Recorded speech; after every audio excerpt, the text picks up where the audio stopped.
January 1st, 2019. I can't believe that. You know you're getting old. But I wanted to show you people something. This is top Laurel Mountain. You see there's a bog over there. And people wonder how gorges like the Lohanna Creek, Conemaugh especially, the Yaak, cut through these mountains as they were growing. And I've stated before that if you go out to the Petrified Forest out in, I believe, Utah, there are elements in those rocks from these mountains, in those petrified trees. So you have a water gap, you also have wind gaps, and how they form.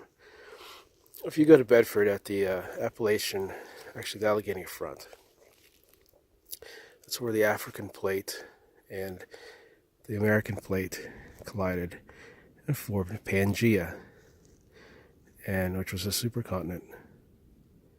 And when that had happened, this sandstone is from an ancient lake. So the rock layers on that end are up and down. On this end, they're perfectly flat, but they're raised into these ridges. And as it formed, water between those ridges formed massive lakes. And as they rose, the water had to go somewhere, so it tried to cut through. And it did it in several areas until it finally got a place where it cut through the mountain by running down. And this is a wind gap, similar to how the Cumberland wind gap or the Appalachian water gaps like the Lohanna and the Conemaugh started. You can see the rock layers are up and down. Some perspective here. So what we're looking at, you see it better here. So we're a small stream that started to cut through the top of the mountain and formed this, which is a small beginning of a artesian well right now, but at the time it was where the water had cut through and tried to make a pass through the ridge for the water to flow.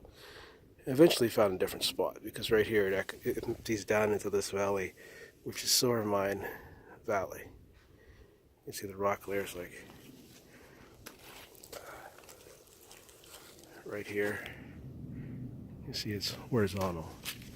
So it was very easy for it to cut through it at a horizontal face because there were cracks in the rocks and there were places it could go through and underneath. And a lot of limestone made that very easy for it to do so. So when you're looking at the history of an area, a wind gap and a water gap, and you wonder how did the stream cut through this and how old is the stream? Well, literally, looking at something like that, the stream is as old as the time the mountains rose. So you're looking at several million years old. Let's see where this empties to. Down into that valley. So that's a wind gap.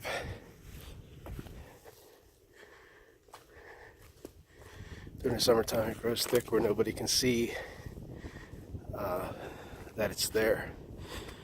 But in the wintertime, with all of the leaves and the small little plants and everything else, you can see it. You can see that from this rock,